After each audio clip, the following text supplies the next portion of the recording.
Hi, I'm Sean McCready, and I'm here at the McCready Farm for an episode of How It Works. And today, we're going to be exploring how bees work. And so, you probably know that A, bees make honey, and B, bees sting, but there is so much more to learn about bees. So, for example, today we're going to learn about the life cycle of bees. We're going to talk about how bees build their hives. We're going to talk about the different types of bees, how they communicate, and yes, of course, how they make honey. All right, let's go.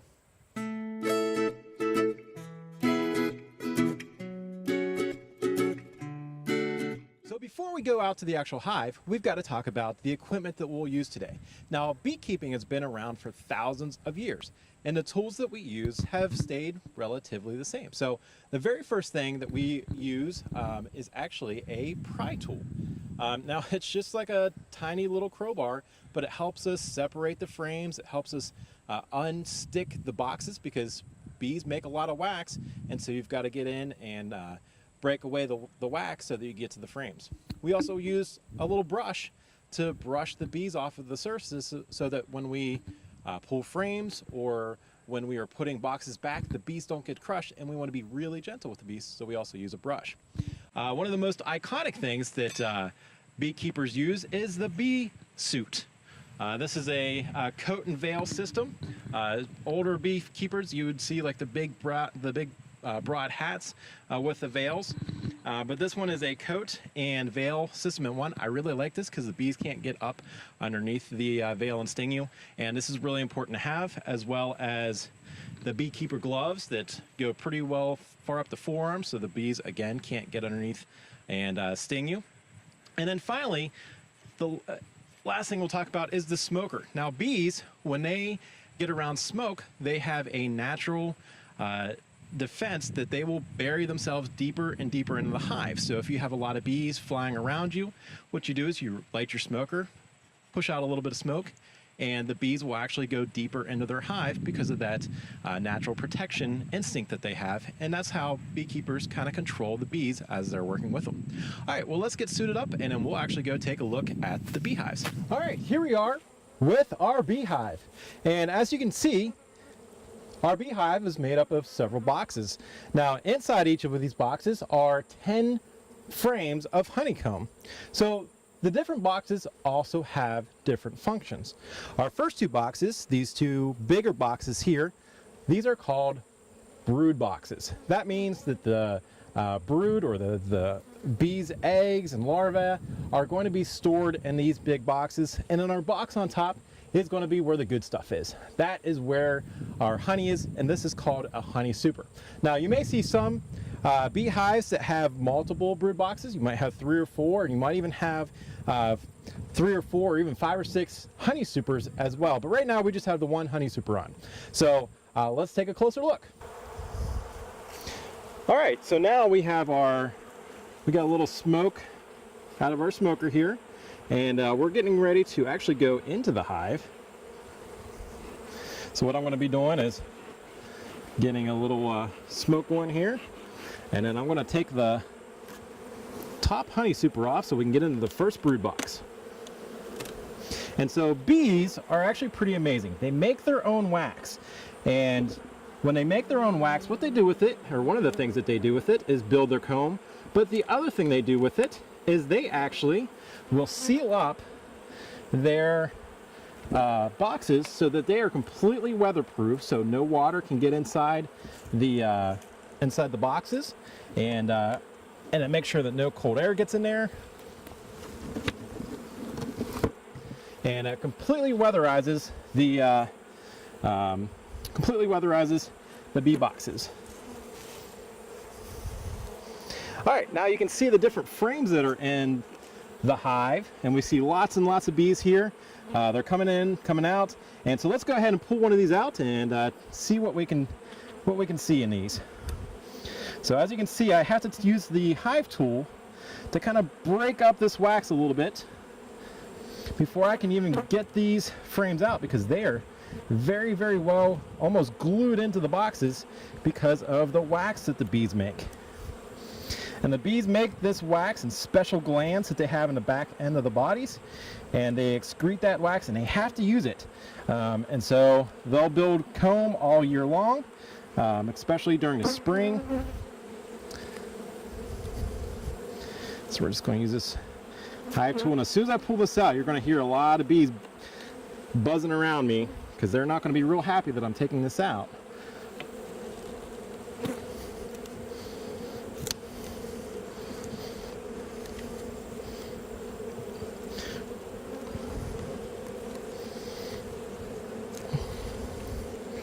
And I think I've got one, even though it's in the brood box, I think I've got a frame that is going to be all honey. Yes, I do. And so you can see all the bees around here, and I've actually kind of damaged this frame coming out a little bit, unfortunately. But this is all honey. So all that that honey that we've talked about, the bees produce, this frame is all honey. And so this is actually a very, very heavy frame. And like I said, it is all honey. So I'm going to actually go ahead and put this one back in. Let them repair that one.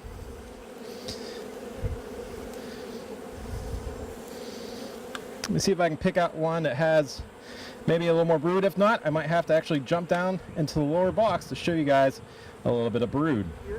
So when we talk about brood, if I can get these bees to move here. Excuse me, ladies. And by the way, all the bees are ladies, except for the drones that we'll talk about. So if you look right here into these cells, these are what are called brood cells. That is where new bees will hatch, right here. And so these brood cells, inside there are bee pupa, and we're talking about the life cycle of bee. The queen, who is the only bee in here that'll actually lay eggs. So there's one bee out of all these thousands of bees that'll lay eggs, will lay a little egg. It looks like a tiny, tiny grain of rice. It'll grow into a larva that almost looks like a little white worm. It'll turn into a pupa that will then go into one of these cap cells, and then eventually it'll eat its way out and become a worker bee like this. Now, we talked about there being different types of bees inside a hive, and so we already talked about one type of bee. That is going to be the queen bee. Now, the queen bee is kind of difficult to find, especially in a bigger hive like this, because there's tens of thousands of bees here, but it's a little bit longer. She's a little bit longer, and she is the only one that lays eggs. She will live about 2 years as well, and she will lay the eggs, and she is kind of the control center of the whole colony. If she decides that she wants to move, she doesn't like the home anymore, and she just decides to swarm and go away, all the bees will follow her. And like I said, she's the one that lays the eggs. We also have nurse bees. So if you see bees that are kind of working around this area of brood, they are going to be taking care of the young larvae and eggs and even pupa until they're ready to hatch, and those are the nurse bees. And then all the other bees are worker bees except for the drones. If I can find a drone here, I might have to go in a little deeper. The drones are actually the only male bees, and the only jobs those male bees have are to mate with the queen so she has fertilized eggs. And we may not find too many drone cells or drone bees right now because it's fall. And here's a fun fact for you. The bees, the other worker bees and the other bees, they're all female except for the drone bees. The drone bees during the fall, and especially during winter, because they're kind of useless and they just eat up honey, they actually get kicked out of the hive until the spring, and then they'll actually make more drone cells. So guys, sorry, you're kind of useless in the world of bees.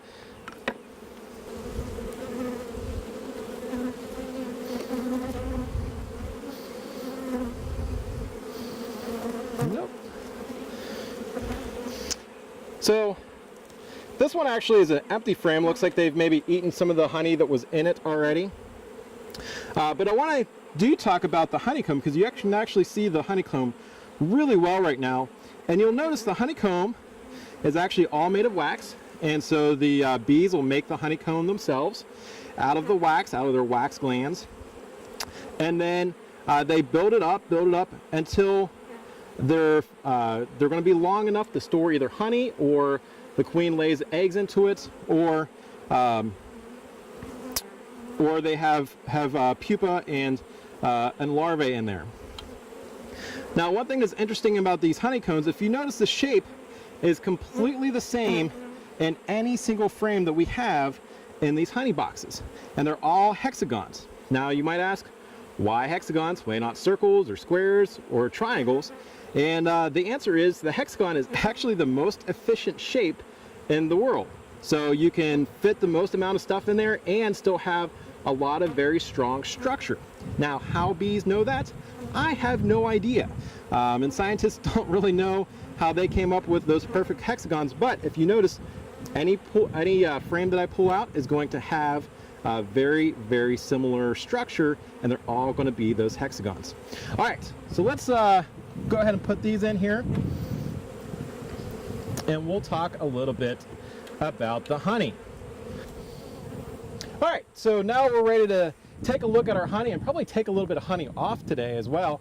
And we'll have a special treat for you. We'll probably be spitting a little bit of honey later on. So if you notice, there was a top cover to this, and I took the top cover off, and there's actually going to be an inner cover as well. And this is just, again, protection for the bees, make sure no weather gets in, and gives them a defense against other insects, other bees, other hornets, and other critters as well that might want to get into this delicious honey. So again, they've got everything glued down with the wax, so we've got to pry it off. And this is the inside cover. As you can see, again, it is covered in bees. You may notice that on the back legs of a couple of these bees, you'll see pockets of pollen that they are carrying with them, and that's how they pollinate different flowers, because here on the McCready farm, without the help of these bees, we wouldn't have any of the produce that we get, things like corn or beans or green beans or anything like that, we wouldn't have without these great pollinators. All right, so let's dig in here and see see how they're doing. And while I'm prying these out, let's go ahead and talk a little bit about how bees make honey. And so what bees will do is they will fly around, and they will go from flower to flower, and they will drink up the nectar out of the flowers, and the flowers produce that because they are actually trying to attract the different bees so they can pollinate the flowers. And as the bees drink it up, they will come back to the hive, and then they will actually regurgitate it back into those cells that we talked about, and kind of spit it back up, and then they'll go back out looking for more nectar and more flowers. And I think we actually have a little bee cam, so let's take a look at that footage from the bee cam, and I'll show you what we're talking about. And off we go. Here we are on the bee cam. This bee is looking for some food, and that food comes in the form of nectar. And it looks like this bee has found some goldenrod. Now, goldenrod typically comes out in the fall, and it produces a lot of nectar. And so much of the honey that is produced here in Ohio during the fall comes from goldenrod nectar. And the bee's off again, looking for another flower to pull nectar from. Now, here's a fun fact about bees. They can travel up to a mile away from the hive in search of nectar for food. As you can see, this is late fall, and there's not a lot of flowers out there in the field. However, I think our bee has found some more flowers in ironweed, those purple flowers there in the field. Now, when a bee finds nectar, not only do they slurp it up with their extended tongues, but they'll also remember where they found that flower. And they'll take that information, go back to the hive. They'll do a little what's called the wiggle dance, which shows the other bees in the hive where this nectar can be found, and they'll relay that information to the other bees. All right, I hope you enjoyed that bee cam footage. And so here is a frame of honey. And this is actually what's called capped honey. And there are different types of regular honey, because what happens is if you have a spot here, let me see if I can find a spot here without capped honey. So back here, there's a couple spots without capped honey. What happens is this is actually more nectar than honey, because when the bees spit up all the nectar into the frame cells, it is actually about 84% just water. And if you let honey stay at 84% of water, it actually will go bad and won't store very well. And so what the bees will do is they will let it dehydrate. And they're actually going to help it dehydrate by waving their wings around the honey until it dehydrates into about 14 to 18% water. So from 80% water down to 14 to 18% water. Once that nectar gets down to 14 to 18% water, it now is honey, and is that really rich, sticky yellow substance that we know as honey. Once they have the substance that we know as honey, they will actually produce wax and they will cap it. And so you'll see there's a thin layer of wax on top of these beehives, or these frames. And so what we do when we go to harvest the honey, we will actually scrape off the top layer of that wax, and then inside that is yummy, yummy honey. So what we're going to do next is we're going to go ahead and we're going to harvest some of this honey, and we'll take the bees, get them off them, we'll put them in a bin, take them over and put them in a spinner. So let's go ahead and start doing that.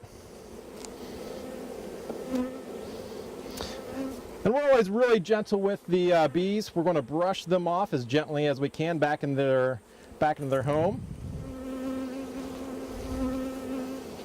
And they don't want to leave their honey because they worked really hard to get some of this, but we're going to go ahead and harvest some of this honey for ourselves. Because we took care of them all summer long, fed them when there wasn't a lot of food out there for them to grab, and so it's our turn to take a little bit of the honey in return.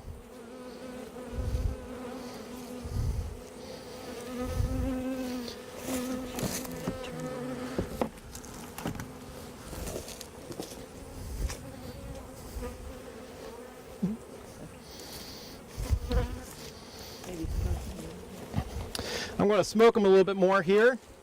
Hopefully get some of these bees to go deeper into the hive, so we don't have to hurt them as we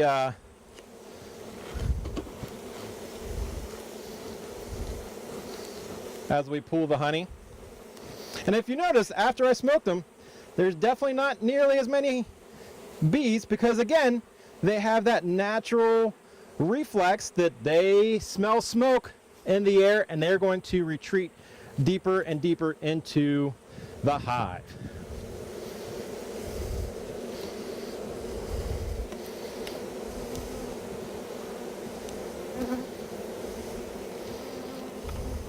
And again, a nice, beautiful frame of gorgeous golden honey.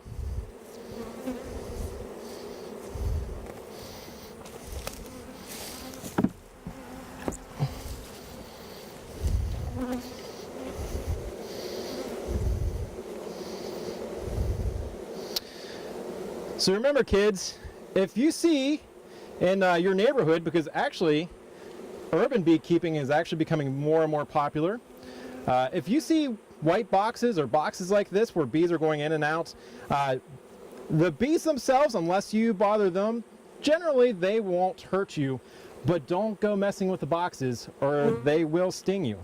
I have, of course, gotten stung doing beekeeping. And so it does hurt, it does not feel good, and especially if you're allergic to bees, you'll want to stay away from these boxes. But overall, these bees are wonderful for our environment. They're wonderful for definitely all the produce that we eat. Any produce that we have to thank the bees and the other pollinators. All right, I'm going to just take this one last honey frame, and then we'll move on and start talking about some other stuff with the bees.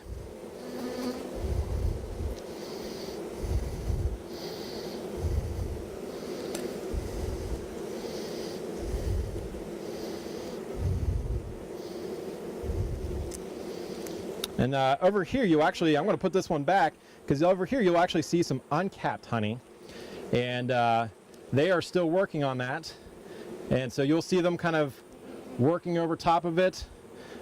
They may be eating a little bit of it, or they are storing some of the honey and trying to get it reduced down from nectar into honey. So the next one looks very full, so I'm going to grab that one instead and let them go back to working on that particular frame of honey.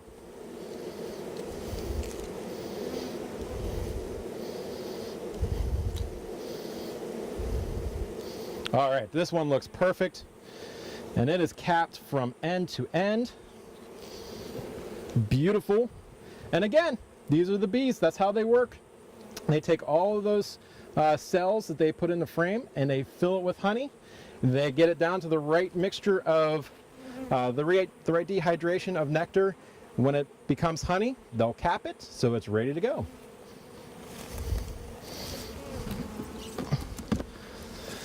All right, I'm going to go ahead and put the lid back on,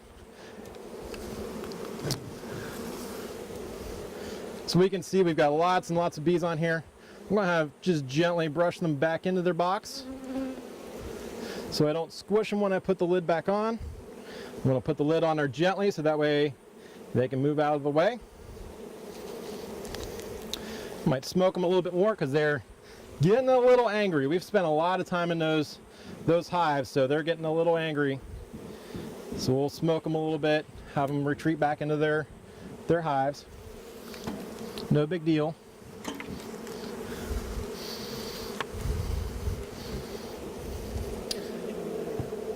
All right, so let's talk about a couple other things while we're out here at the hives before we go harvest our honey.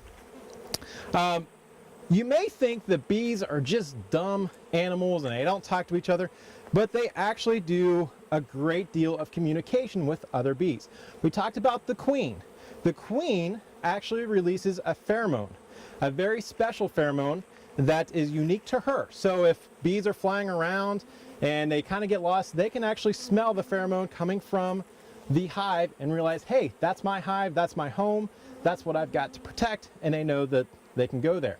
Also, if there's an attacker, the bees that are flying around here, they may even be mad at me here in a little bit and start trying to sting me. When they sting me, they're also going to release a pheromone, and that pheromone is the signal to attack. And they're going to come over and try to attack me. They'll especially come at my face, which is a big reason why beekeepers wear the veils, because it's very important to protect your face. And a lot of times when they get very angry, they'll come and try to attack your face. But they're releasing a pheromone. So that's why if you get stung once, there may be a chance that you get stung multiple times, because bees and hornets do this too, will actually release a pheromone, a special pheromone that says, hey, we've got to attack. We've got to defend our hive, so let's attack here and sting this person or this animal. The other way that the bees communicate is they do the wiggle dance. And I'm not talking about the Wiggles, the old school show from maybe when you guys were little kids. I'm talking about giving directions to flowers and nectar. So when the worker bees go out, they'll fly around, and when they find nectar, they'll actually come back, land inside the hive or even on top of the box, and then they'll actually do a little wiggle dance. And here in a minute, I'll grab the camera and I'll see if I can grab one of them doing a wiggle dance, but they'll actually shake their bodies, turn, shake it again, turn, shake it again, and they're actually giving directions to other bees to go to those flowers and gather all the nectar from those flowers and then return back to the box. So bees are actually very intelligent. They have a very hive mentality where it's not working as individuals, instead it's working as a huge group. And a lot of insects do this, actually. Bees do it, hornets do it. A lot of different ants have that hive mentality where it's not necessarily a individual conscience, it's working together as a complete hive. All right, so let's go ahead at this point and take our honey that we harvested, and we're going to uncap it and spin it and turn it into honey that we can sit at our table and enjoy.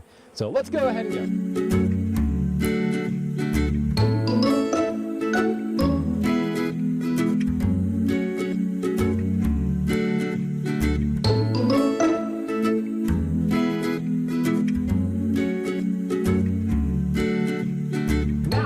Harvest the honey. So what we're going to do is we're going to take our frames here full of honey that's ready to go, and we're going to decap it, and we're going to use a sharp knife to decap it. We actually put this in hot water to help it go through and melt a little bit of the wax as we are cutting through it.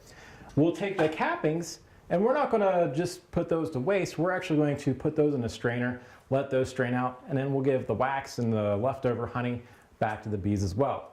Once we have both sides of our frames uncapped, then we will place it into our spinner. Now the spinner, the way that it works is we set up the frames in here with uncapped honey, and we will spin this handle. It spins around really fast and uses centrifugal force to push the honey out of the frames and into our container. Then from there we can strain it, put it into a bucket, strain it again, and then put it into our containers to go ahead and sell or give away.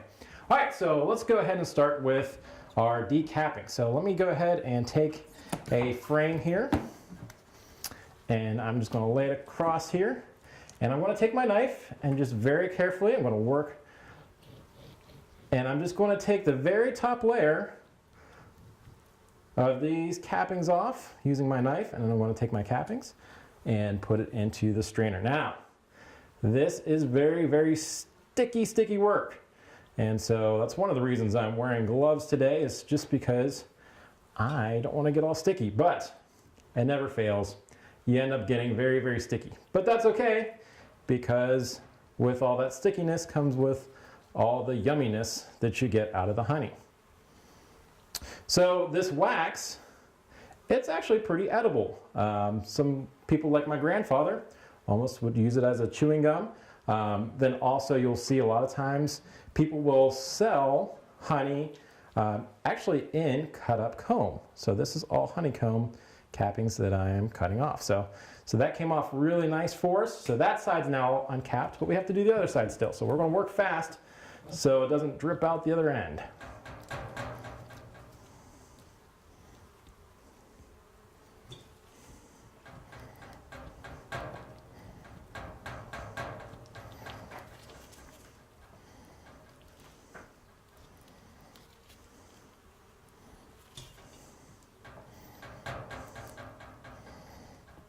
And even at this point, even though it's not strained, this honey is completely good to eat. All right, so I've got that uncapped, so I'm going to hurry up and put this into our spinner. So even as it's dripping out, that's fine. It can drip in here, and it'll just drip in the container. So I'll grab another one. And so as I'm uncapping this, let me talk to you a little bit about the different kinds of honey. So you may notice, if you go to like a farmer's market or somewhere besides maybe the grocery store, you'll notice that honey a lot of times can be very different colors. Sometimes it is a really light, almost syrupy look. Sometimes it is a very golden color, like this honey is going to be a very golden color. Or it can even be almost black. And that is actually because the different nectar that the bees are getting from the flowers are actually different colors. So for example, in the springtime here in Ohio, we tend to get very light honey. That's because of the wildflowers and the clover that the bees are harvesting the nectar from, and even some of the maple sugar that they're getting from the trees. And then when you go up into like New York sometimes, their honey is actually incredibly dark. And that's actually because they're going after things like flowers from grapevines that has very dark nectar. And so the flavors are very different as well. So you'll see a lot of, in the South, you'll see a lot of orange blossom that tastes really good. We actually have a very large lilac tree here on our property. And so in the springtime, a lot of times we get honey that is actually flavored with lilac. And it's very interesting. It's very different than a lot of the fall honey.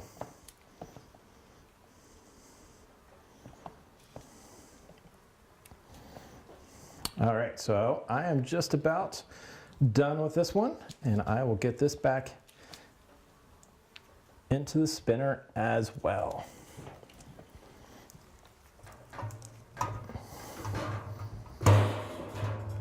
All right, now let's take a closer look at taking the cappings off. Once we have all the cappings removed, we place our frames into our honey spinner. We spin the handle, and as the frames spin, honey is shot out of the frames. And the honey is then collected inside the metal vat. Now this vat can actually hold quite a bit of honey, and so we will process many frames all at the same time. Once we have finished spinning one side of each frame, we then have to stop the spinner. We will open it up and we'll reverse the frame so that we are spinning the other side of the frame. So there you go. That's how spinning the honey is done. All right, now we have our honey harvested. We have it decapped. We have it spun out. We even have it filtered and placed in this bucket. And now it's time to fill up our honey bottle. Let's get it started.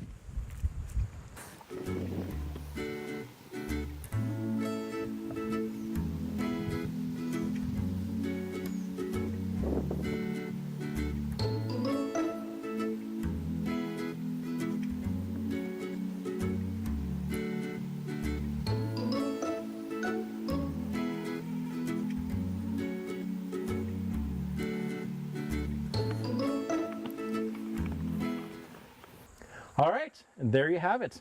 We've got a pound of honey ready to go, ready to cook with. We can put it on a peanut butter and banana sandwich, whatever else you'd like to do with it.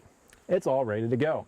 And now we've seen how bees work, from their life in the hive to producing honey from the nectar that they collect from flowers, and even how we process the honey and get it ready for consumption. So, a couple of questions that we always get as beekeepers. One, yes, we do get stung from time to time, and yes, it does hurt. So if you ever see a beehive out somewhere, just stay away from it. Usually bees aren't too mean. If you leave them alone, typically they will leave you alone. A couple other questions. One is, yes, beehives are on kind of the decline right now because of a lot of pesticides that are used in commercial farming, along with other diseases. We have seen some collapse of beehives, and that's why it's really important for people to have beehives on farms where they're not using pesticides. We've also seen an uptick of urban beekeeping, where people will actually put beehives on top of buildings throughout the city, where there's little parks around that they can harvest nectar from the flowers there as well. And then finally, a lot of people want to know why honey tastes different depending on where you buy it. And just like we talked earlier in the video, it depends on the type of flowers they're getting their nectar from. All right, guys, that's the buzz from the McCready farm. Until next time, this has been How It Works here at ECOT. Have a great day.